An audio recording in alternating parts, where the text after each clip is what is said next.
Saudações alviverdes a todos. Eu sou Conrado Cacassi e vamos para mais um React. Após a vitória do Palmeiras sobre o Fortaleza por 3-0 ontem no Nubank Park, o professor Abel Ferreira concedeu entrevista coletiva, longa entrevista coletiva, pelo que eu vi aqui, quase 28 minutos só de coletiva, fora o que a gente vai comentar aqui. Então esse vídeo vai ficar um pouco longo, mas vamos tentar cobrir tudo que o professor falou. Entendo que o Palmeiras vem numa nova fase, com ajustes que ainda precisam ser feitos, num esquema que ofensivamente está rendendo muito bem, mas ainda tem ali alguns ajustes na fase defensiva que eu acho que precisam ser lapidados. E faz parte, né? É quando você se reinventa, quando você busca uma nova maneira de fazer alguma coisa, no começo sempre vai ter um outro ajuste que precisa ser feito.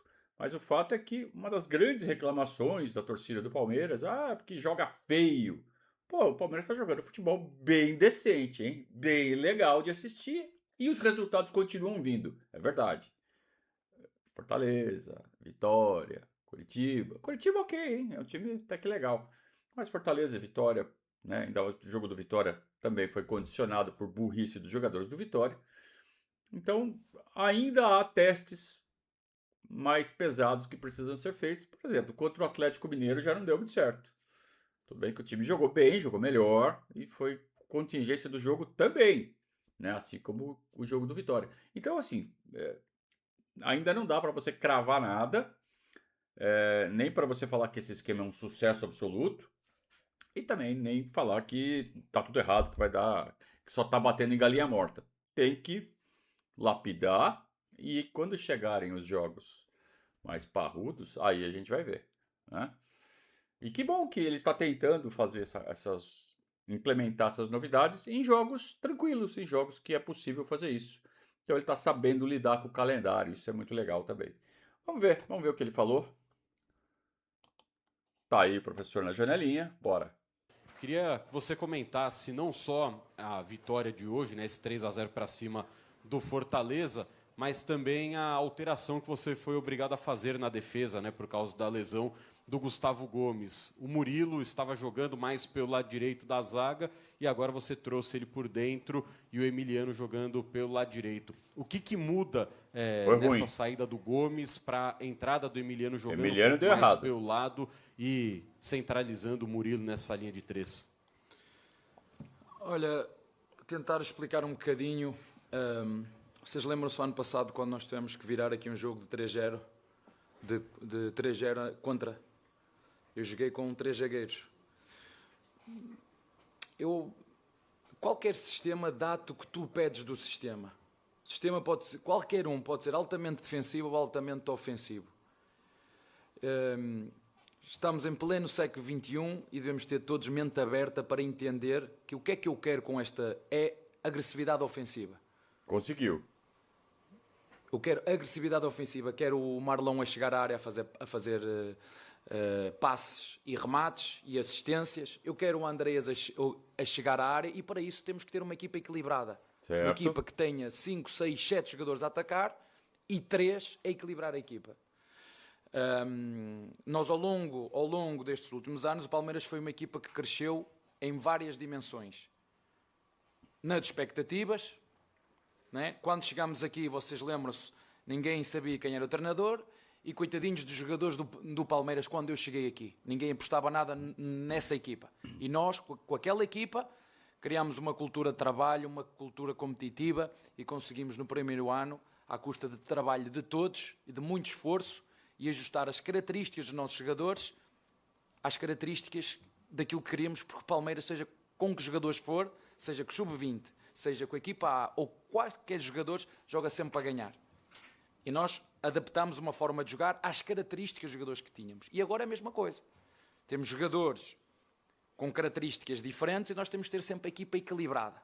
Tá bom. E uma forma que eu tenho de equilibrar a equipa, não só pensando naquilo que é o aspecto ofensivo, mas eu tenho que pensar também naquilo que é o aspecto defensivo. Sim. Na minha opinião, e aceito quem pensa ao contrário, Uma equipa jogando com 3 jogadores por trás, sejam 3 zagueiros, seja 2 zagueiros ou um volante, ou seja, 2 zagueiros e um volante hoje à direita, é uma equipa que pode ser muito ofensiva. Muito ofensiva.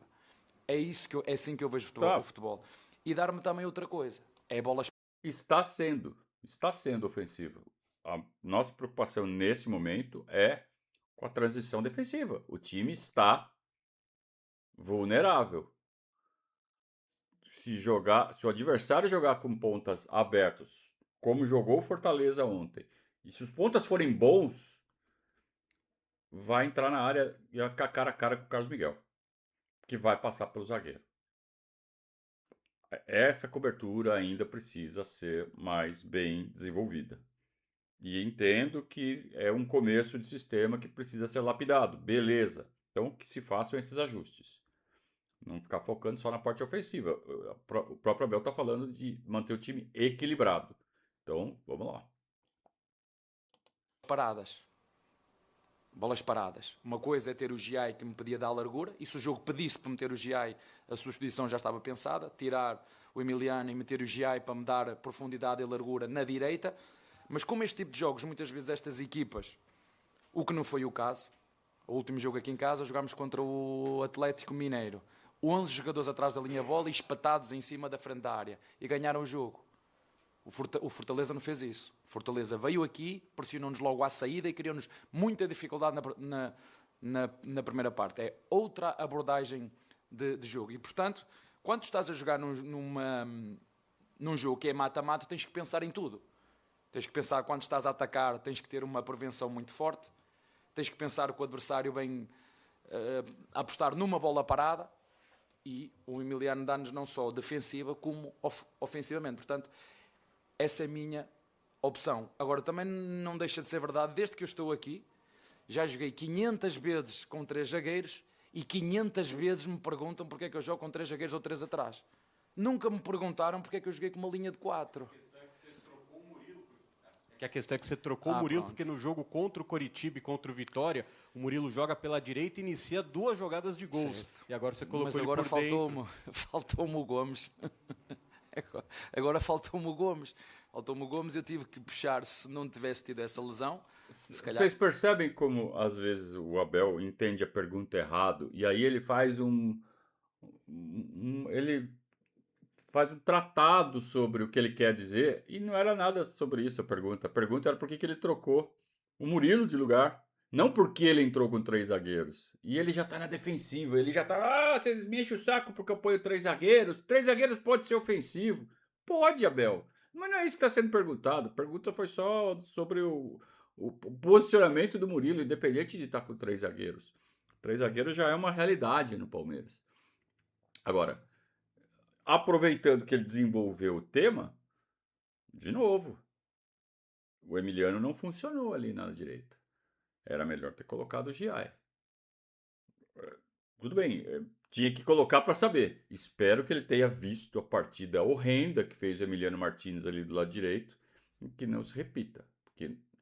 Ou que, sei lá, treine o cara ali nessa função para que quando precisar ele saiba fazer melhor, porque ontem ele foi muito mal. Ainda bem que o ponto esquerdo era o tal do Paulo Baia, que não fez nada. Hã? Continuaria como estava. O Murilo tinha-me dado até ultrapassagens pela direita que eu fiquei, epá, isto ainda é melhor que aquilo que eu estava à espera. Não estava só à espera. É mais ofensivo. Sinceramente, eu disse-lhe, então, estás a gostar de jogar aí? Ele, professor, estou a sentir, foi isso que te fez levar à seleção, foi esse Murilo que te levou à seleção. Portanto, não só super robusto defensivamente, mas também a tocar e fazer ultrapassagens e assistências de cruzamento. É algo que nós queremos também. Mas neste jogo, em função desta falta do nosso capitão, podia ter jogado o Giai ali e centralizar o Murilo, podia ter jogado o Benedetti e jogar com o Murilo e sair o Barbosa, mas lá está, eu fico contente por ter opções. Eu ficava à rasca, se calhar no primeiro ano que eu cheguei aqui tinha muito menos opções. Agora, tenho que ser sincero, temos mais opções, não só defensivas como ofensivas e qualidade superior. Portanto, temos que a demonstrar dentro de campo. Mas ela não ficou logo evidente na primeira parte, porque o adversário teve muito mérito, dar os parabéns ao Fortaleza, porque na primeira fase de construção igualou-nos logo 3-3, o centroavante e os pontas a fazer o movimento de fora para dentro, e nós tivemos dificuldade na primeira parte, sim, até conseguir resolver esse problema, tivemos dificuldades, portanto dar também os parabéns ao nosso adversário que não veio aqui só defender e apostar tudo numa ou duas bolas, ou num erro que o Palmeiras possa ter, porque pode acontecer, que foi o que aconteceu no último jogo aqui em nossa casa, que acabamos de perder um jogo que em condições normais não deveríamos ter perdido, mas futebol é assim. Abel, Felipe Melo da certo, Rádio Energia. A pergunta para você é sobre essa semana.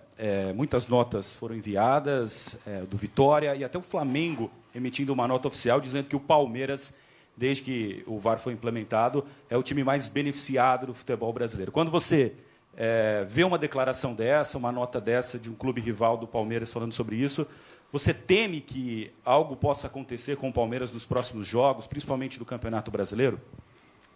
Eu não queria muito falar sobre isso, lamento acima de tudo chato. isso, lamento. Vocês sabem o que é que aconteceu o ano passado, depois do jogo de São Paulo? Foi entre Palmeiras e São Paulo, não foi entre Palmeiras e os outros que depois se juntaram. Esse é que é o problema, quando foi um problema entre o Palmeiras e São Paulo e um terceiro ou um quarto veio de fora para se juntar a... Eu quero ganhar os jogos dentro das 4 linhas. E vocês conhecem a história do futebol brasileiro melhor que eu. Vocês conhecem a história dos clubes do futebol brasileiro melhor que eu. O Palmeiras não se deve envergonhar por ter estado 1 ou 2 vezes na segunda divisão, não foi? Mas desceu porque não foi competente o suficiente, mas esteve lá com orgulho e com honra. Não se passou nada para eles não descerem de divisão. Foi porque o adversário foi melhor e o Palmeiras não conseguiu. Foi com orgulho e com dor e com sofrimento que foi para a segunda divisão e que subiu. Ou seja, Flamengo, vocês só não caíram para a segunda divisão porque vocês fizeram uma mutreta com a Portuguesa em 2013. Então ele já mostrou que ele, além de tudo, ele conhece a história do futebol brasileiro. Já está aqui há 6 anos, né? Então, tá falando que ano passado o Flamengo não tinha nada que se meter na história do Ramon Abate Abel com aquele jogo com o São Paulo. E aí ele fala assim, é esse mesmo clube que já fez um monte de coisa. Então tá falando de 2013, acho que tá, né? Parece que tá falando de 2013, um time que não caiu para a segunda divisão porque fez umas mutretinhas. E tem uma série de mutretas a favor do Flamengo, as arbitragens favorecendo o Flamengo, e todo mundo que conhece a história do futebol brasileiro sabe disso. Vai lá no Rio de Janeiro e pergunta para metade da população que não é flamenguista, para os botafoguenses, para os vascaínos, para os tricolores, o que eles acham da arbitragem e quem é favorecido. Não precisa nem citar o nome. Quem que a arbitragem do Rio aqui favorece? Quem a arbitragem do futebol brasileiro favorece? Vou falar que é o Flamengo, óbvio. Então o Abel mostrou que conhece a história do futebol brasileiro e ele começa falando que tá chato, né, cara? Tá chato. Esse assunto é muito chato, mas infelizmente decidiu o campeonato. Todo mundo viu o que aconteceu ano passado. Essa guerra de narrativas teve uma influência decisiva no rumo dos campeonatos do ano passado, infelizmente. Não foi preciso fazer nada. É assim que funciona. Portanto, e já estou a falar mais que aquilo que devia. A minha função é treinar e fazer que a minha equipa ganhe jogos dentro de campo. Umas vezes vamos ganhar, outras vezes vamos perder. Mas acho que temos todos memória curta. Temos todos muito memória curta. A final da Libertadores foi o ano passado. E há um asterisco que ninguém vai apagar. Enquanto eu for treinador de Palmeiras, vou falar nele sempre que vocês me fizerem essas perguntas. Esse asterisco, ninguém o vai apagar. E já disse ao senhor árbitro o que eu pensava sobre isso. Ao árbitro, porque já o defrontei. Porque no final da partida fui-lhe perguntar porque é que nem ele nem o VAR viram o que toda a gente viu. Portanto, não vou falar absolutamente mais nada. Vivemos num mundo de homens. O repórter provocou, né? O repórter sabia o que estava fazendo. Assim, deixa eu botar uma pimenta aqui nesse negócio. E o Abel não quer muito falar disso, mas Começa, vou falar. E ele nunca vai engolir a não expulsão do Pulgar, como nenhum de nós deve engolir jamais. Como a gente não deve engolir o Campeonato Paulista de 2018 e tantos outros, né? Tantos outros. A Copa do Brasil de 2022, tantos campeonatos que a gente foi removido, aquela semifinal da Libertadores contra o Atlético Paranaense. Fomos roubados, fomos tirados de competições. Então, duas Libertadores ali na boa. Vamos falar de 2000 também, né? De 2001, naquela semifinal com o Boca Juniors. Sabe quantas vezes a gente foi roubado? Só de Libertadores aqui, eu acabei de mencionar 3, que a gente estava na boca do gol ali. Era o Palmeiras ter mais 3 Libertadores, era para ter 6 já. E vem falar que o Palmeiras é um time favorecido? E quando nós vivemos no mundo de homens, sabemos que há defeitos e virtudes que todos nós temos.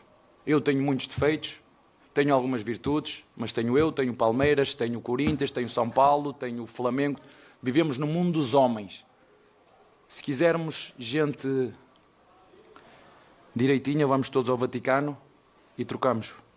A malta do Vaticano Nem no Vaticano, fazer hein? tudo direitinho, sem problemas nenhum. A gente troca. Vem buscar, se queremos pessoas direitas. Nós vivemos no mundo dos humanos. E como mundo dos humanos que vivemos, vai haver erros, vai haver acertos. Agora, por isso é que eu disse aos nossos torcedores já várias vezes, não se deixem enganar por narrativas. Estejam juntos, para não voltar a acontecer o que aconteceu o ano passado. Tá certo.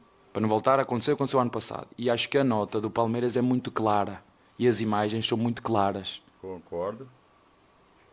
E já foi dito várias vezes por todos os clubes. Umas vezes somos beneficiados, outras vezes somos prejudicados. Agora, isto foi uma situação entre A e B. Palmeiras e Vitória. A, B. Não foi A, B, C. Foi A e B. Flamengo não se meta. Abel, aqui Bruno Melhose, Rádio Bandeirantes. Me desculpa insistir no tema, mas só porque você pontuou o que aconteceu no ano passado, aquele episódio mudou a forma com que você planeja encarar esse tipo de repercussão em 2026? O que aconteceu no ano passado ensinou alguma coisa para o Abel da forma de gerir? Não, está a o falar ambiente? dos 7 jogos que eu apanhei? De castigo? Não, do que aconteceu no jogo contra o São Paulo, a repercussão e a sequência do ano. É que eu não tenho memória curta. Pensei que estavas a falar dos 7 jogos. 7 jogos. Por duplo amarelo. 7 jogos. Eu vi muito bem as pessoas que me julgaram. Eu vi muito bem quem foi as pessoas que me julgaram. Eles e elas. Eu vi. Eu daí não espero nada. Espero nada. Está bem? Abel, Lucas Belotti da Rádio Band News É FM. uma- Queria voltar ao jogo, você já falou que o Palmeiras É uma teve... situação que o Abel já deixou claro que para ele, não tem nenhuma dúvida. O Palmeiras está sendo perseguido por esse sistema.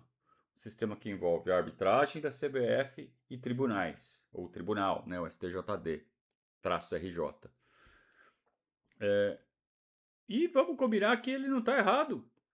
Ele está errado. Por que denunciaram o Maurício por uma disputa de bola no jogo contra o Vitória? Ué, se todo lance que for discutível, e é discutível, tá? Para mim era lance nem para amarelo. Mas eu aceito quem acha que era para amarelo e para quem acha que era para vermelho. É discutível. Porque se você for checar as opiniões correntes, está dividido. Não é um negócio assim, é unânime. É unânime que o Maurício tinha que ser expulso. Não é discutível. Por que o STJD tem que entrar? Então o STJD tem que entrar em toda jogada polêmica. E não tem, na verdade não tem. Quem tem que apitar o jogo não é o STJD, é o árbitro de campo. Então por que vai botar o Maurício nessa salada toda? É só mais uma demonstração de como eles estão. O Palmeiras está fugindo, cara. Tá com 8 pontos da frente e um jogo a mais. Então são 5 pontos. Tem que parar esses caras. Então já tiraram o Alan do jogo contra o Atlético Mineiro. E fez falta? Fez muita falta. Perdemos o jogo. Por que suspenderam o Alan? Porque sim. Porque é do Palmeiras. Então, nós temos essa impressão claríssima. O Abel está deixando muito claro que ele não é maluquice nossa, não. Se a gente é maluco, o Abel é também. Muita dificuldade no primeiro tempo, com a pressão do Fortaleza. Já no segundo tempo parecia até uma outra partida, com outro cenário. Como é que foi a conversa no intervalo? Qual foi o ajuste que você fez? E por que você acha, então, que o Palmeiras foi tão melhor no segundo tempo e construiu o resultado? Vou-te dizer um bocadinho o que é que eu achei, mas mais uma vez mérito dos nossos jogadores. Quando o adversário te pressiona e bem, porque há várias formas de tu desmontares, e nós na primeira parte não fomos capazes de encontrar o caminho. É ajudas, precisas de ajudas. Não é? Se te estão a pressionar com 3 contra 3, tu precisas de mais uma ajuda, matemática, 3 mais 1, 4. Se a pressionarem com 4 mais 1, 5. É mais ajudas. Foi a única coisa que eu os corrigi ao intervalo. E depois também não posso não deixar de dizer, na primeira parte, eu falo muito de fazer bem o arroz com feijão, fazer bem as coisas simples. Eu acho que nós falhamos muitos passes simples. Não é? Passes precisos, simples. E isso tira-nos às vezes um bocadinho de confiança. E as nossas jogadas não são tão fluídas. Eu disse-lhes 2 coisas, para ficares a entender, mais ou menos. Primeiro, precisamos de ajudas mais próximo, e segundo, não é preciso correr muito, é preciso correr bem. Com uma equipa que joga à zona, não precisamos andar a correr para todo lado, porque se andarmos a correr para todo lado, quando a bola está no lado que tem que estar, eu não estou onde devo estar. Então foi 2 ajustes.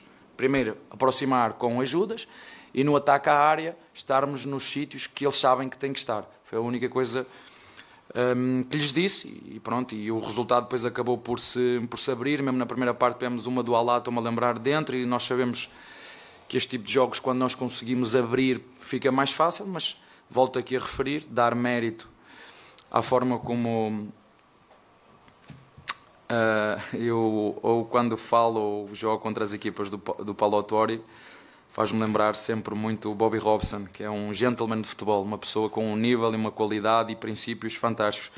Sinceramente não estava à espera de ter tantas dificuldades, acho que nos pressionaram, sinceramente não pensei que fosse jogar um bocadinho mais na contenção e criou-nos muitas dificuldades na primeira parte e para ser sincero, acho que o resultado até foi mais volumoso do que aquilo que foi as oportunidades que nós criamos. Essa é a minha opinião.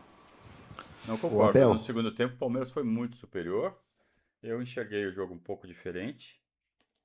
Claro, não estou querendo comparar a minha visão com a visão do Abel, mas eu entendo que o Palmeiras teve as chances no primeiro tempo. Ele mesmo mencionou aquele lance claro do Alan, mas não acertou, principalmente o penúltimo passe. O Palmeiras estava cometendo erros, e isso ele mencionou. Então não criou também por conta desses erros. E no segundo tempo o Palmeiras acertou praticamente tudo. Já, antes dos 3 minutos já acertou aquela jogadaça ali pelo lado esquerdo que saiu o gol do Maurício. Então também tem a ver com o desempenho dos jogadores. Agora, o time do Vitória cansou um pouco também, né? Essa história de ficar marcando com 3 linhas, você monta um quadrado em vez de você montar um retângulo. Você vai fazer 4, 3 e 3. Se você estica muito esse quadrado para cobrir toda a amplitude do campo, vai ficar um monte de buraco no meio. Então o Vitória estava compacto, só que daí ele não consegue cobrir toda a amplitude do campo. Então esse quadrado ele tem que ficar correndo lateralmente também, é o que o Abel fala. Você tem que correr certo. E o time do Vitória estava abusando da condição física para cobrir todos os espaços do primeiro tempo. E isso cobrou seu preço no segundo tempo. O time do Vitória já não conseguia mais correr lateralmente para cobrir todas as invertidas de jogo que o Palmeiras tentava. E aí os espaços apareceram naturalmente. Então era questão de tempo, é o cobertor curto. Se o Paulo Autori faz um esquema convencional, com uma linha de 5 ou 2 linhas de 4, se ia ter só 2 linhas, ia ser mais fácil de chegar. Por que era tão difícil chegar? Porque o Vitória tinha 3 linhas. Só que tinha espaço nos lados e esses espaços nos lados que o Palmeiras tinha que usar. Não é problema teu, mas o Fortaleza vendeu o mando de campo, trocou o Castelão vendeu o lotado com uma baita... Vamos consertar esse jeito de falar? O Fortaleza não vendeu o mando de campo. Ninguém vende o mando. O que vende é a renda. Então o Fortaleza vende a renda para um grupo de empresários e o grupo de empresários escolhe onde vai jogar. Mas o mando continua sendo do Fortaleza. Palmeiras não é o mandante do jogo, o empresário não manda jogo. Quem manda jogo é o clube. E o clube é o Fortaleza. Então não vendeu o mando. Vou parar de falar errado. de uma pressão por uma casa... Eles já sabiam que vinham aqui perder 3-0. Né? Então trocou lá a verba. Ele está sendo irônico, tá? Ele está sendo irônico. Eu já vi essa frase escrita. E quando a frase vem escrita, você perde o tom irônico que vocês acabaram de ver. E aí parece que o Abel está sendo arrogante. Não, eles já sabiam que eu perdi. Ele está sendo irônico. Coisa do clube. Vocês vão jogar praticamente em casa, né? A torcida lá vai ser quase toda do Palmeiras. Melhor assim? Se me perguntas a minha opinião, isso não deviam deixar fazer. Mas nem para o Palmeiras, nem para o Flamengo, nem para o Corinthians, nem para o São Paulo, para ninguém. Mas entendo a parte financeira. Porque quando fazem isso, há uma venda, há uma compensação financeira seguramente, porque ninguém vai fazer isso sem uma compensação. Não, é? seguramente. É um risco. O que o Fortaleza fez é garantir uma renda. Sei lá, vendeu por quanto? Por 2 milhões? Não sei quanto. Tem que saber qual foi o valor. Então, o Fortaleza garante esses 2 milhões. Se a renda der 3 milhões, o Fortaleza perdeu dinheiro. É fácil entender. Então, e o empresário está apostando nisso. O empresário está apostando e fala assim, olha, eu vou levar para Cuiabá e lá eu vou conseguir 3 milhões e vou ganhar 1 milhão, você ganha 2 milhões. Se o jogo fosse em Fortaleza, tua torcida está desgastada, não está muito afim de ver vocês jogando, porque vocês estão jogando mal, vocês vão perder do Palmeiras. Vocês vão ter 1 milhão de renda. Então você vende para mim, você ganha 2. Só que aí eu levo para Cuiabá, eu faço ter uma renda de 3. E todo mundo ganha. Então, praticamente é uma questão financeira mesmo. Agora, o Fortaleza poderia ter ele tido a iniciativa de mandar o jogo, de levar o jogo para Cuiabá. De mandar o jogo em Cuiabá. E ficar com a renda toda para ele. O Fortaleza poderia ter feito isso, mas ele terceirizou essa responsabilidade, problema do Fortaleza. Mas isso tem a ver com os regulamentos. Se me perguntas a minha opinião ao Abel, não. As equipas... Esportivamente realmente uma vergonha. Eu acho que não... Isso meio que não pertence. Não pertence, não devia ser permitido, tá certo? Todas deviam jogar nas suas casas, todas. Essa é a minha opinião. Concordo com o Abel. Abel, boa noite, tudo bem? André Neto da Rádio CBN. Na última temporada, a dupla Flaco-Roque foi muito importante, foi talvez um destaque principal do Palmeiras. E nesse momento me parece que eles justamente estão atrás de Maurício, de Ramon Sosa. Queria saber se com esse placar um pouquinho mais largo na primeira partida, você já pretende rodar um pouquinho o elenco para o jogo de volta em Cuiabá e se a dupla Flaco-Roque pode ganhar, quem sabe, uma chance como titular para voltar a ganhar ritmo, principalmente para os dois, que um com lesão, o outro voltando da Copa do Mundo. Obrigado. É isso mesmo. O Roque já não joga há muito tempo. Estamos-lhe a dar aqui algum tempinho para ele começar a voltar a ser o que já nos mostrou. O López a mesma coisa. Agora não podemos negar que neste início ou neste segundo semestre, o Flaco, o Maurício e o Sousa têm tido um rendimento espetacular. Nós gostamos muito desta complementaridade entre um jogador de apoio e outro de profundidade na equipa. Uma sorte para mim que tenho 4 jogadores na frente e o campeonato é longo, há muitas competições e eu preciso deles todos, mas como te disse, eles têm que demonstrar, têm que ir atrás. Hoje quem entrou bem, sobretudo na segunda parte, muito bem. Eu acho que foi o Sousa que recuperou a bola e que meteu a bola no Maurício no primeiro golo, se não estou enganado. Quem recuperou foi o John Foi o Arias. Arias. Mas Então, o passe então estou enganado. O passe foi de Sousa. E eu quando olho para os jogadores, também já vos falei, eu não gosto de olhar para metade de um jogador, não é? Porque há jogadores que são só metade, não é? Só acham que vale a pena jogar quando temos bola. Não. O tempo em que os jogadores, que eu já ouvi muito, mas o ponta não tem que defender, o centroavante não tem que defender. Vocês viram como é que a Espanha jogava? Não. Viram? Campeão do mundo. Eu inspiro-me nos melhores do mundo. É? O tempo em que, não, está com os 3 da frente não andam para trás. Isso aconteceu, mas quando tinham 3 zagueiros, 5, 3-2, que os da frente não podiam, mas já tinham 8 para defender. Os da frente não era possível, podem lá ficar. Nos dias de hoje, não. Nos dias de hoje, para ganhar títulos, não é para ganhar o melhor jogador do campeonato. Os jogadores têm que escolher o que é que querem. Querem ganhar títulos para o clube ou querem ser o melhor jogador do campeonato? Ou o melhor marcador do campeonato? É muito fácil. O clube tem objetivos muito claros. Temos que ganhar títulos. Então, se temos que ganhar títulos, os jogadores todos têm que saber fazer 2 coisas. Atacar e defender. Todos. Desde o meu goleiro ao meu centroavante. Por isso é que quando falo nos jogadores, gosto de falar deles inteiro, não é só pela metade.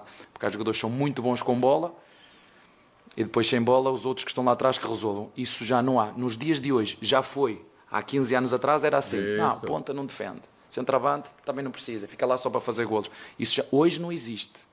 Basta vocês olharem para os 2 da Espanha, por exemplo, olham para os pontas, olham para os 2 da frente, eles atacam e defendem como uma equipa. É nisso que eu acredito e é nisso que nós estamos a trabalhar com todos. Muito contente por ter 4 jogadores, agradecer à nossa Presidente, agradecer ao Barros, na altura certamente certa, tenho o que eu sempre quis, ter 2 alternativas na frente, se não jogar um, joga o outro. Portanto, agora o problema é meu, mas eu costumo lhes dizer que a FIFA só me deixa jogar com 11.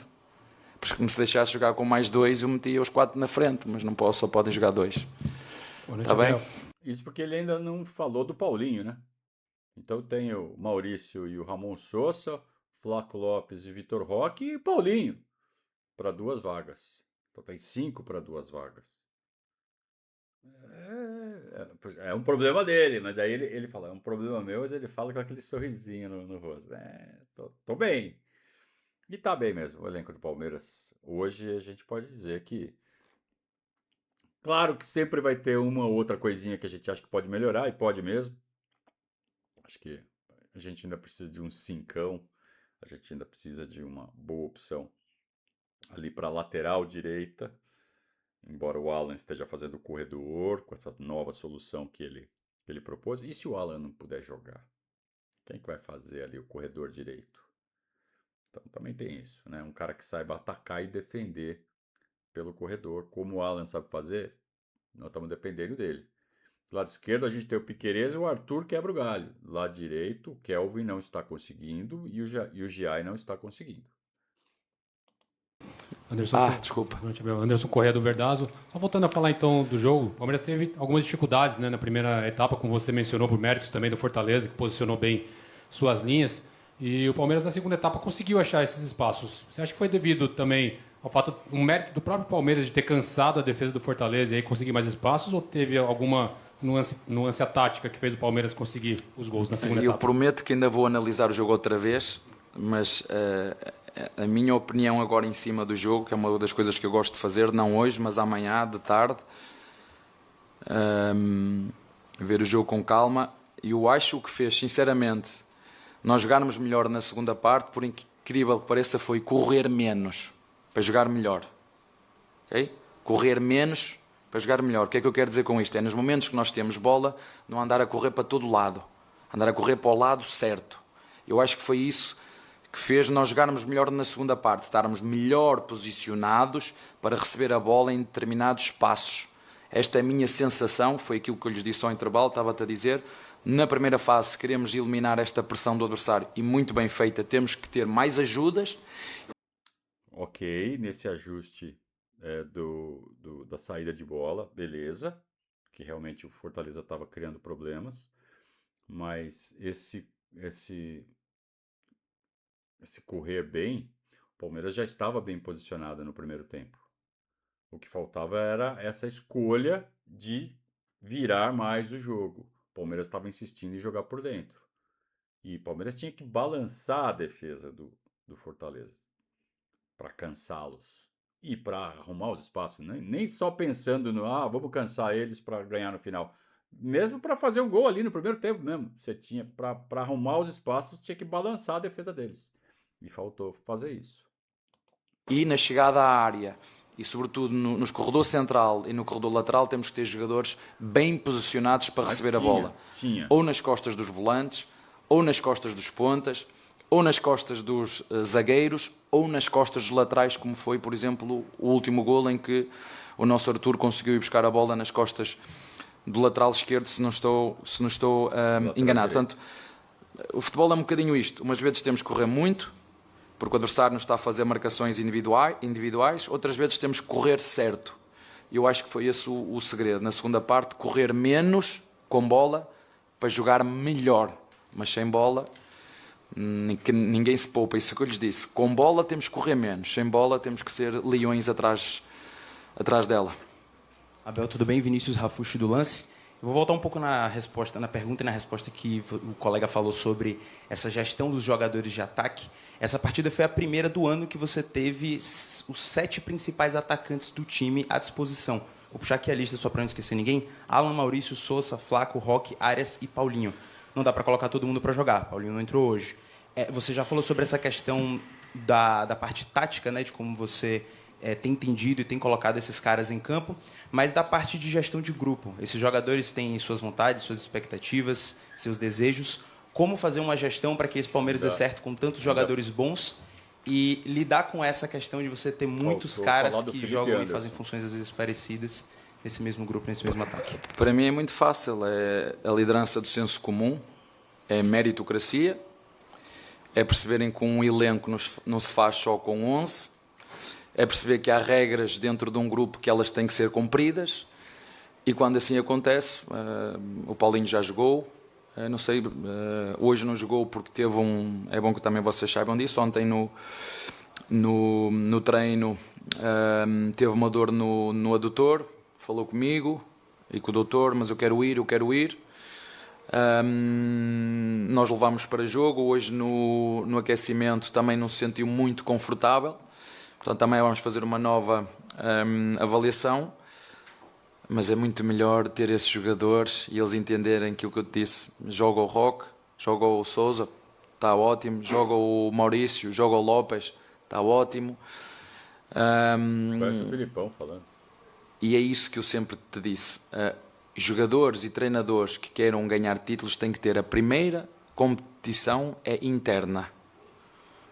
O resto depois é uma cultura que se cria. São 5 anos de trabalho, cultura de respeito, cultura de liderança, perceber o que é que cada um faz nas funções que faz. O diretor desportivo é diretor desportivo, não é diretor de comunicação. O diretor de comunicação é que é o Fernão. Diretor desportivo, ou neste caso o nosso é o Barros, aqui vocês chamam-lhe outro nome, sim. Não, mas não é de outro nome, eu chamo-lhe diretor desportivo, mas é mais que chamam outro, é executivo de futebol, ok? Cada um na sua função. O treinador treina, o diretor de comunicação faz o seu papel, a nossa presidente faz o que tem que fazer. E os jogadores sabem que somos 30 jogadores e que só podem jogar 11. E que recebem todos o salário ao dia certo, está lá, não falha um dia, um dia, nem nudo, desde que eu estou no Palmeiras não falha um dia. Então os jogadores só têm que fazer uma coisa, só têm que se preocupar uma coisa, é estar preparados e prontos para servir o Palmeiras. É a única coisa que eles têm que estar preocupados. Hoje são uns, amanhã são outros. Quando os jogadores respeitam isso, eles estão connosco.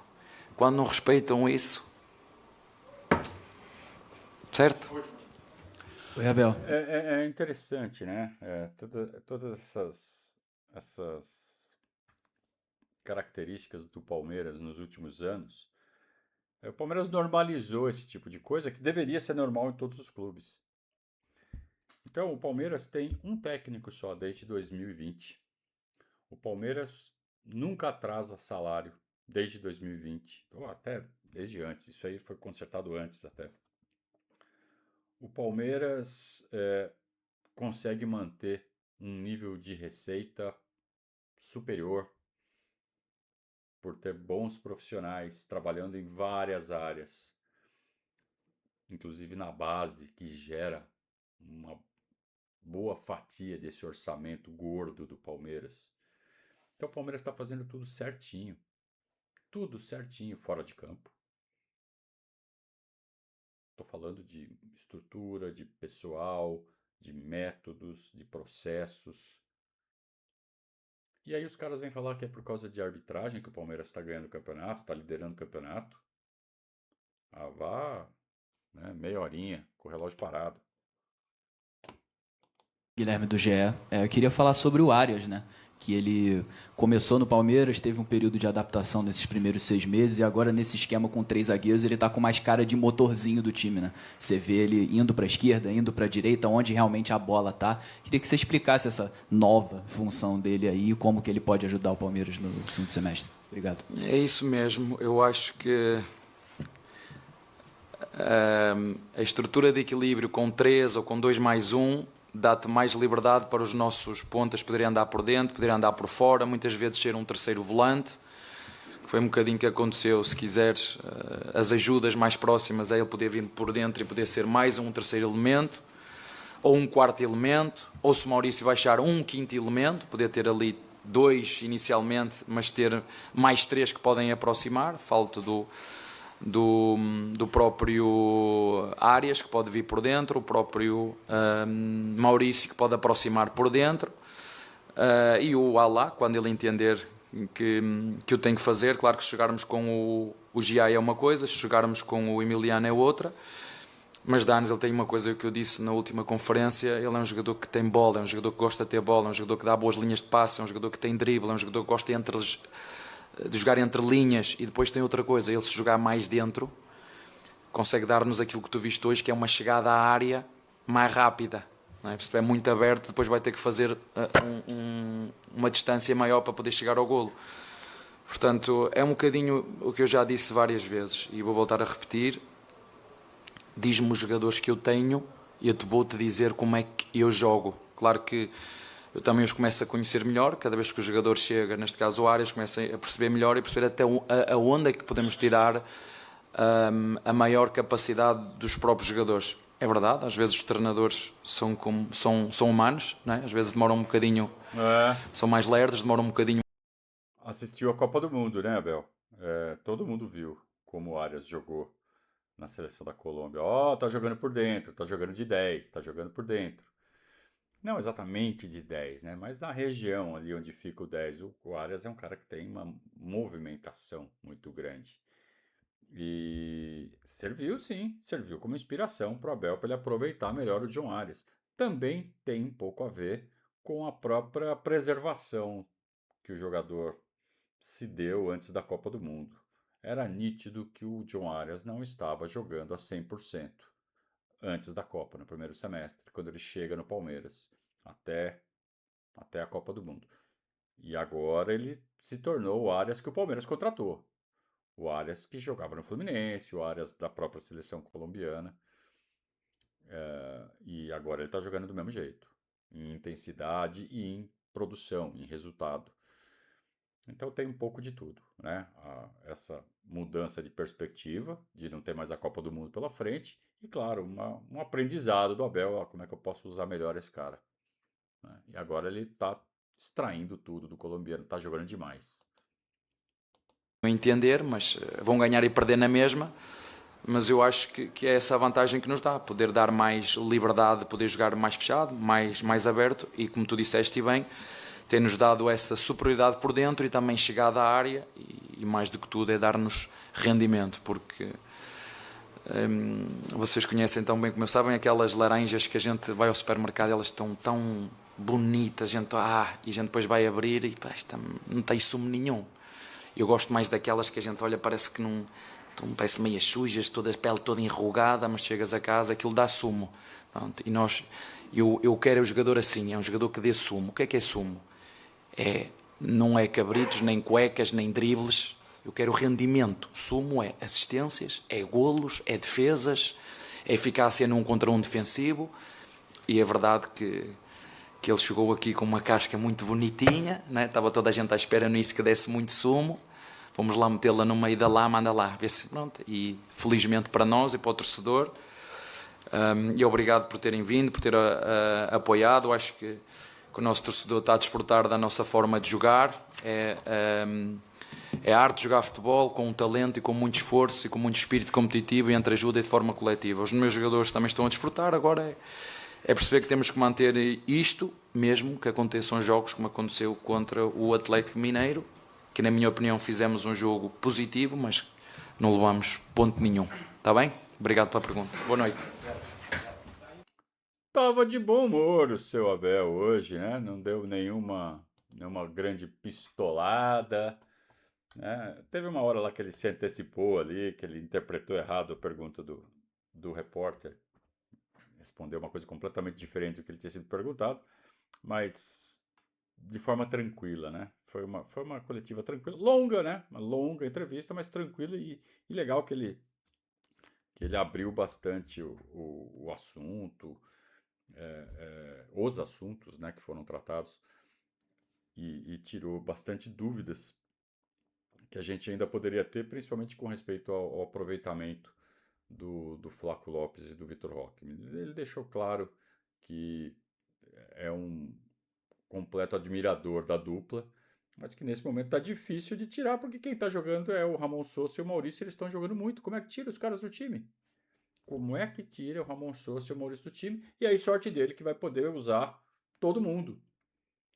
Tira os caras durante o jogo, dá descanso, dá mais rodagem para todo mundo em menos tempo, então você não vai sobrecarregar nenhum deles. Isso acaba sendo bom para a sequência da temporada, para chegar todo mundo inteiro. A gente tem que poder dispor de todos naqueles jogos decisivos, né, do funil, que devem acontecer no mês de novembro e início de dezembro. O Palmeiras está num caminho muito bom para chegar muito forte na disputa das 3 competições. Se vai ganhar as 3, claro que a gente não sabe, não dá para falar nada, principalmente as 2 de mata-mata. O Brasileirão, nesse momento, nós estamos com uma vantagem confortável, mas ainda longe de ser tranquila. É uma vantagem que requer atenção absoluta. 2 rodadas ela desmorona, tá? Essa vantagem.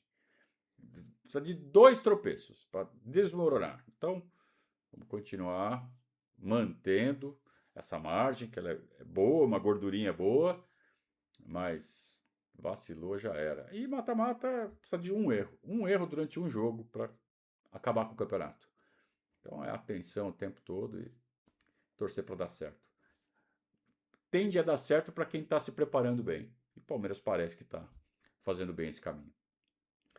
Concluímos então a cobertura de Palmeiras e Fortaleza. E agora a gente se prepara para a cobertura de Fortaleza e Palmeiras. O jogo da volta das oitavas de final da Copa do Brasil, que acontece na quarta-feira, lá em Cuiabá. Mando do Fortaleza, que não vendeu mando coisa nenhuma, vendeu a renda. Mando do Fortaleza, Palmeiras com uma vantagem muito confortável, já está classificado para as quartas de final. Me desculpe, Fortaleza, vocês não vão meter 3 gols da gente nem a pau. Muito obrigado a todos pelo carinho, pela audiência. Torne-se um padrinho do Verdazo. Esse é o pedido de coração que eu faço para você que ainda não é padrinho e que acompanha o nosso trabalho, que está sempre aqui, todo jogo, todo react, toda transmissão. A gente precisa realmente do seu apoio para continuar fazendo esse trabalho de forma consistente. Tá aqui, ó. Verdazo.com.br/padrinho. Obrigado a todos pela companhia, um grande abraço, saudações alviverdes.